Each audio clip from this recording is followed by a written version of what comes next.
So hey what is people, welcome back to my YouTube channel. और आज मैं बना रहा हूँ अपनी जी टी 650 का एक 1 ईयर ओनरशिप रिव्यू वीडियो।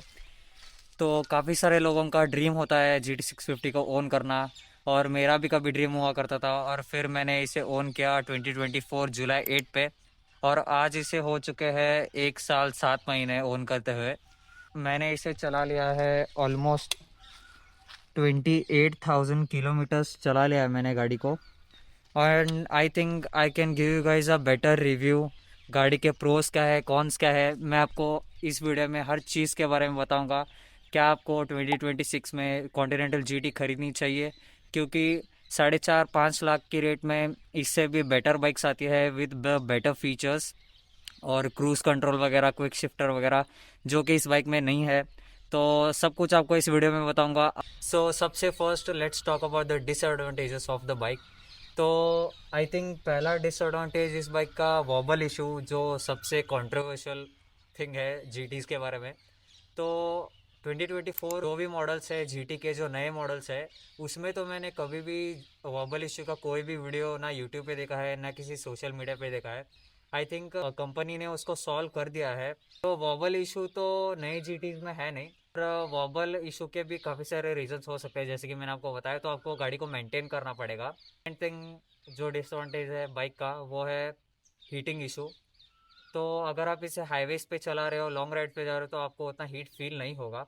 लेकिन अगर आप इस गाड़ी को सिटीज़ में चला रहे हो, ट्रैफिक में चला रहे हो, तो आपको हीट डेफिनेटली फील होगा, क्योंकि 650 का इंजन होने के साथ साथ ये एयर कूल्ड है। कंपनी ने 4.5 लाख पे करने के बाद भी ऑयल कूल्ड नहीं दिया है, एयर कूल्ड ही चल रहा है अभी तक 650 का जो भी लाइनअप है रॉयल एनफील्ड का। तो आपको हीट फील तो डेफिनेटली होगा। हीटिंग इशू तो गाड़ी में है। और थर्ड डिसएडवांटेज है बाइक का हैवी वेट।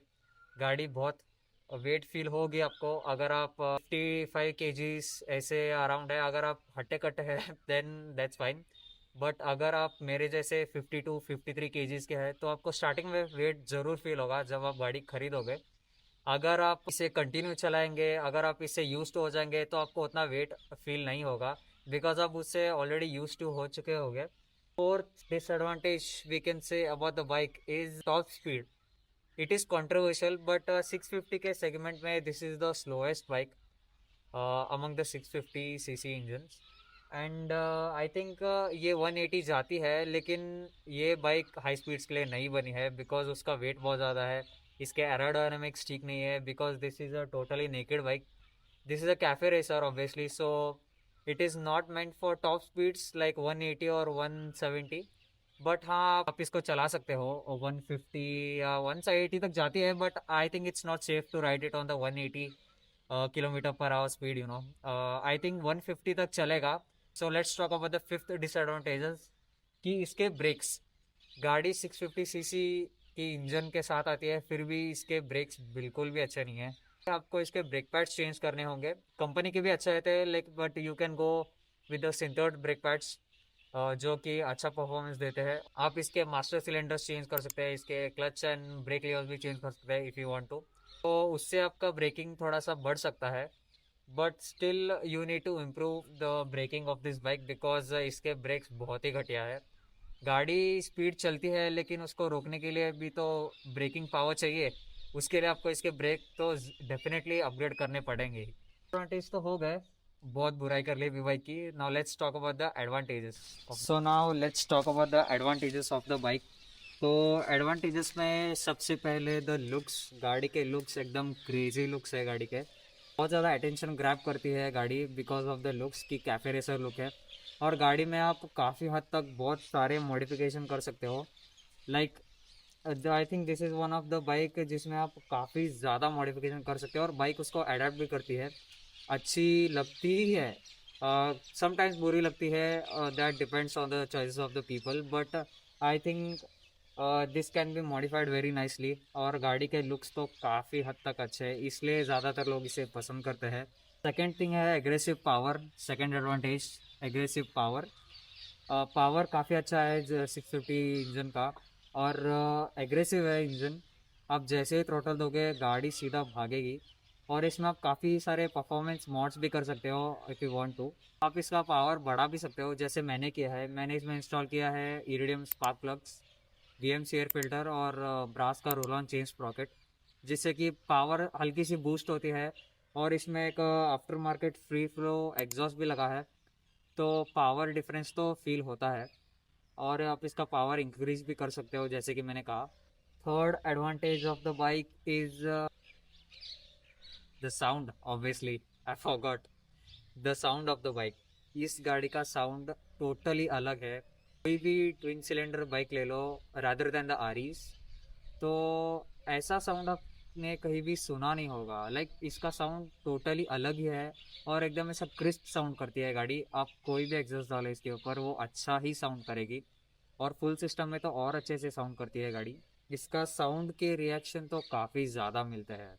साउंड तो 10/10 है गाड़ी का।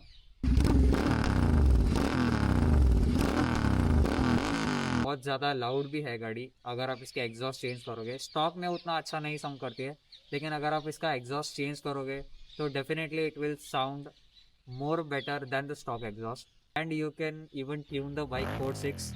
अगर आप कोड 6 भी करोगे तो गाड़ी विद साउंड आप पटाखे भी मारेगी, फ्लेम्स भी छोड़ेगी। काफ़ी सारे यूट्यूब वीडियोस है। मैंने अभी तक मेरी बाइक को कोड 6 किया नहीं है, but I am thinking of doing it. So let's see, let's talk about the comfort of the bike. I think single seat is the best, one of the best I can say for the comfort. Stock seat बहुत ही घटिया है गाड़ी का। मैंने पहले इसको ख़रीदा था तब मेरी गाड़ी पे स्टॉक सीट आया था, तो 1 महीने के अंदर ही मैंने स्टॉक सीट चेंज करके उस पर टूरिंग सीट डाल दिया था। वो भी मैंने रॉयल एनफील्ड के शोरूम से ही ख़रीदा था, और ये सिंगल सीट भी मैंने रॉयल एनफील्ड के शोरूम से ही ख़रीदा है। This is comfortable and the touring seat also. This is controversial, but pillion के लिए ये बाइक कंफर्टेबल बिल्कुल भी नहीं है because of the sitting posture of the bike, क्योंकि इसके फुट पैक्स काफ़ी पीछे है। So will be a problem for the pillion to sit behind for the long rides. अगर आप शॉर्ट राइड्स कर रहे हो तो then it can be fine, but अगर आप लॉन्ग राइड कर रहे हो तो it is not comfortable for the pillion. आप सोलो ट्रैवल कर रहे हो तो this is a comfortable bike I can say. Aggressive posture है, इसके लिए आप उसको मॉडिफाई भी कर सकते हो, जैसे मैंने कर रखा है। मैंने दूसरा हैंडल बार डाल रखा है गाड़ी पे, स्टॉक वाला मैंने निकाल दिया है। सो let's talk about the maintenance cost of this beast. So first service तो 4 सर्विस फ्री रहते हैं। फर्स्ट सर्विस में आपका सिर्फ इंजन ऑयल चेंज होता है, ऑयल फिल्टर और एयर फिल्टर, और उसका लेबर चार्ज फ्री रहता है। ऑयल चेंजिंग प्रोसेस ऐसा है कि एवरी 10,000 किलोमीटर्स पे इस गाड़ी का ऑयल चेंज होता है। अगर आप इसका परफॉर्मेंस मोड्स करते हो जैसे कि air filter change and all, तो आपका वो सर्विस में काउंट नहीं होगा, स्पार्क प्लग्स एंड ऑल। अगर आप इसे चेंज करते हो, आप सिर्फ इंजन ऑयल चेंज करा सकते हो। तो एक्सपेंसिव तो है गाड़ी मेंटेन करने के लिए। और मेंटेनेंस कॉस्ट में टायर्स भी आते हैं। टायर्स एवरी 15 to 10,000 किलोमीटर्स पे आपको चेंज कराना पड़ेगा टायर्स, बोथ द टायर्स। क्या आपको 2026 में GT 650 खरीदनी चाहिए या नहीं? तो मेरा आंसर होगा कि आप ख़रीद सकते हैं GT 650 को। अच्छी बाइक है, बुरी तो नहीं है, मैं इतना कह दूंगा आपको। आपको जब आप इसको ख़रीदोगे तो आपको वर्थ इट लगेगी गाड़ी। सिर्फ इशू क्या है कि पूरी रॉ बाइक है, सिर्फ ABS के साथ आती है। I think it is a good bike, you can go for it, no issue. काफ़ी अच्छी बाइक है। अगर आपको इलेक्ट्रॉनिक्स चाहिए गाड़ी में, अगर आपको फीचर्स चाहिए, तो इसी रेट में काफ़ी सारे और भी बाइक्स आते हैं, you can go for that also.